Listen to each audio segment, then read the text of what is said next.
Hello, I'm Severn Suzuki speaking for ECHO, the Environmental Children's Organization. We're a group of 12 and 13-year-olds trying to make a difference. Vanessa Setti, Morgan Geisler, Michelle Quigg, and me. We've raised all the money to come here ourselves, to come 5,000 miles to tell you adults you must change your ways. Coming up here today, I have no hidden agenda. I am fighting for my future. Losing my future is not like losing an election or a few points on the stock market. I am here to speak for all generations to come. I am here to speak on behalf of the starving children around the world whose cries go unheard. I am here to speak for the countless animals dying across this planet because they have nowhere left to go. I am afraid to go out in the sun now because of the holes in our ozone. I am afraid to breathe the air because I don't know what chemicals are in it. I used to go fishing in Vancouver, my home, with my dad, until just a few years ago we found the fish full of cancers. And now we hear of animals and plants going extinct every day, vanishing forever. In my life, I have dreamt of seeing the great herds of wild animals, jungles and rainforests full of birds and butterflies. But now I wonder if they will even exist for my children to see. Did you have to worry of these things when you were my age? All this is happening before our eyes, and yet we act as if we have all the time we want and all the solutions. I'm only a child, and I don't have all the solutions. I want you to realize, neither do you. You don't know how to fix the holes in our ozone layer. You don't know how to bring the salmon back up a dead stream. You don't know how to bring back an animal now extinct. And you can't bring back the forest that once grew where there is now a desert. If you don't know how to fix it, please stop breaking it. Here, you may be delegates of your government, business people, organizers, reporters, or politicians, but really, your mothers and fathers, sisters and brothers, aunts and uncles, and all of you are someone's child.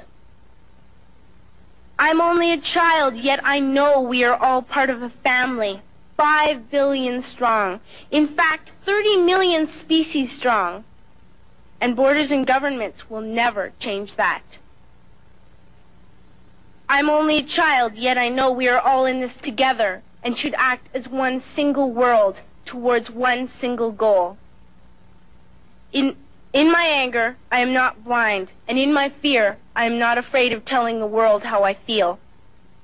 In my country, we make so much waste. We buy and throw away, buy and throw away, buy and throw away, and yet northern countries will not share with the needy. Even when we have more than enough, we are afraid to share. We are afraid to let go of some of our wealth. In Canada, we live the privileged life, with plenty of food, water, and shelter. We have watches, bicycles, computers, and television sets. The list could go on for 2 days. 2 days ago, here in Brazil, we were shocked when we spent time with some children living on the streets. This is what one child told us. I wish I was rich. And if I were, I would give all the street children food, clothes, medicines, shelter, and love and affection. If a child on the streets who has nothing is willing to share, why are we who have everything still so greedy? I can't stop thinking that these are children my own age, that it makes a tremendous difference where you are born. That I could be one of those children living in the favelas of Rio. I could be a child starving in Somalia, or a victim of war in the Middle East, or a beggar in India. I am only a child, yet I know if all the money spent on war was spent on finding environmental answers, ending poverty, and finding treaties, what a wonderful place this earth would be. At school, even in kindergarten, you teach us how to behave in the world. You teach us not to fight with others, to work things out, to respect others, to clean up our mess, not to hurt other creatures, to share, not be greedy. Then why do you go out and do the things you tell us not to do? Do not forget why you are attending these conferences, who you're doing this for. We are your own children. You are deciding what kind of a world we are growing up in. Parents should be able to comfort their children by saying, everything's going to be all right. It's not the end of the world, and we're doing the best we can. But I don't think you can say that to us anymore. Are we even on your list of priorities? My dad always says, you are what you do, not what you say. Well, what you do makes me cry at night. You grown-ups say you love us, but I challenge you, please, make your actions reflect your words. Thank you.